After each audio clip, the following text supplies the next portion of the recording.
ዘግናኙ ወንጀል ማን ፈጠረው? ለምንስ ግድያ ተፈጠረም? ሱሰኛዋ ኮሪያዊት ሰው መግደል የሚፈጥረውን ስሜት ለማወቅ በፈጸመችው ግድያ ተፈረደባት። ሰውን መግደል የሚፈጥረውን ስሜት ለማወቅ ካላት ጥልቅ ፍላጎት የተነሳም የማታውቀውን ሰው የገደለችው ደቡብ ኮሪያዊቷ ወጣት በዕድሜ ልክ እስራት ተቀጣለች። ሰላም ጤና ይስጥልኝ ክቡራትና ክቡራን የቲቲቪ ኢትዮጵያ ቲቲቪ ተረክ ወዳጆቻችን እንደምን አላችሁ? በያላችሁበት ሰላም ጤና ፍቅር ከእናንተ ጋር እንዲሆን የሁልጊዜ ምኞታችን ነው። ቪዲዮውን እስከ መጨረሻው በመከታተል ሀሳብ አስተያየቶቻችሁን በኮሜንት ሴክሽናችን ላይ ብታደርሱልን በአክብሮት እንቀበላለን። ላይክ አድርጉ።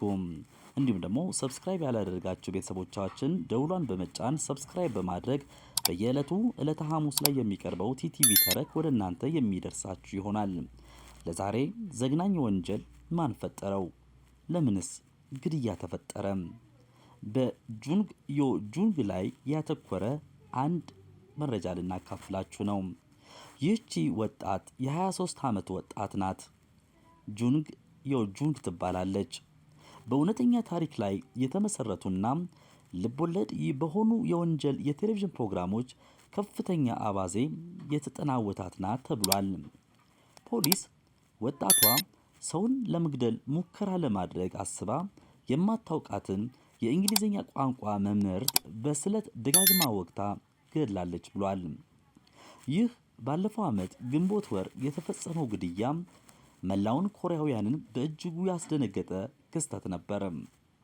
አቃቤ ሕግ በደቡብ ኮሪያ ከፍተኛ ጥፋት በፈጸሙ ላይ ብቻ የሚሰጠውን የሞት ቅጣት እንዲወሰንባት ጠይቆ ነበር። አቃቤ ሕግ የወንጀሉን ድርጊት ለፍርድ ቤት ሲያስረዳም ስርዓትና ብቸኛ የሆነችው ጁንግ የምትገድለውን ሰው ለመለየት ለወራት ያክል ስታስስ ቆይታለች። ለዚህም ወጣቷ የቋንቋ መማሪያ መተግበሪያን በመጠቀም እንግሊዝኛ ቋንቋ በቤታቸው ያስተምሩ እንደሆነ ከ50 በላይ ሰዎችን ለማነጋገር ሞክራለች። ግንቦት ወር ላይ እንግሊዝኛ ቋንቋ መማር የምትፈልግ የሁለተኛ ደረጃ ተማሪና እናት መስላ አንዲት ሴት መምህርትን ማነጋገር ጀምራለች። ጁንግ ወንጀሉን የፈጸመችው በደቡብ ምስራቅ ደቡብ ኮሪያ ውስጥ ቡሳን ከተማ ነዋሪ ወደ ሆነች እና በስም ወደ አልጠቀሰች የ26 ዓመት ሴት መምህርት ቤት ካመራች በኋላ ነው። ጁንግ ከኢንተርኔት ላይ የገዛችውን የትምህርት ቤት የደንብ ልብስ ለብሳ ከመምህሯ ቤት ተገኝታለች። መምህርቷ ወደ ቤቷ ዘልቃ እንድትገባ ከፈቀደች በኋላ ከ100 ጊዜ በላይ በስለት ወግታት እንደገደለቻት አቃቤ ሕግ አመልክቷል። ወንጀለኛዋ ጁንግ የተጎጂዋ ሕይወት ካለፈ በኋላ የመምህርቷን አካል በስለት መውጋት ቀጥላ ነበርም ተብሏል።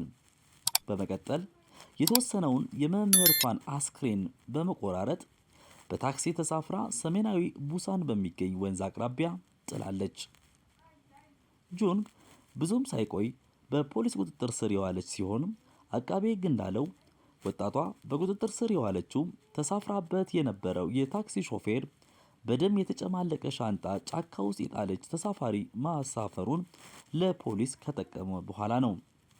ፖሊስ እንዳለው ጁንግ እንዴት ሰውን መግደልና አስክሬን እንዳይገኝ አድርጎ ማስወገድ እንደሚቻል ለማወቅ ለወራት ጥናት ስታደርግ እንደነበር ከኢንተርኔት አጠቃቀም ታሪኳ መረዳት እንደቻለ ጠቅሷል።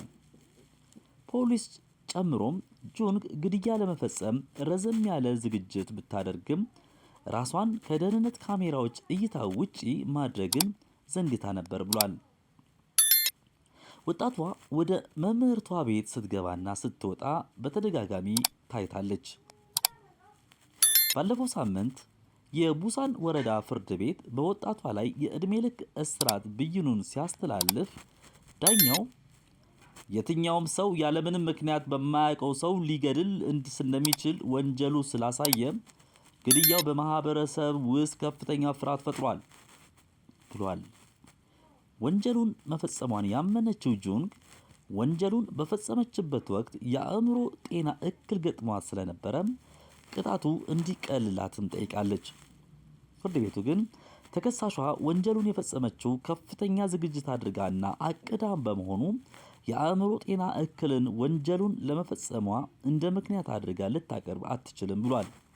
ጁንግ ምርመራ ሲደረግባት እርስ በርሳቸው የሚጣረሱ የእምነት ክህደት ቃል መስጠቷን ፖሊስ ተናግሯል።